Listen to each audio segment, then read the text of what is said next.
बरेच जण काय करतात, तूप बनवत असताना जी साठवलेली साय आहे ती एकावर एक अशी आठवडाभर 2 आठवडे साठवली जाते आणि ती साय काढून आपण फ्रीजमधून काढून लगेच त्याचं तूप बनवलं जातं, परंतु हे आरोग्यालाही बरोबर नाही आणि याने जास्तीत जास्त तूप देखील निघत नाही। त्यासाठी ही साठवलेली साय एका पातेल्यामध्ये काढून घ्यायची। त्यानंतर अगदी कमी आचेवरती आपण या साय पूर्णपणे पातळ करून घेणार आहोत।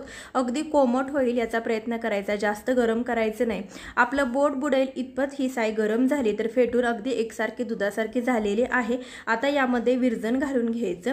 तर विरजण घालण्यासाठी 2 चमचे दही छान फेटून यामध्ये विरजण घालायचं आणि ही साय आपण याचं दही लावायचं, रात्रभर हे तसंच ठेवायचं।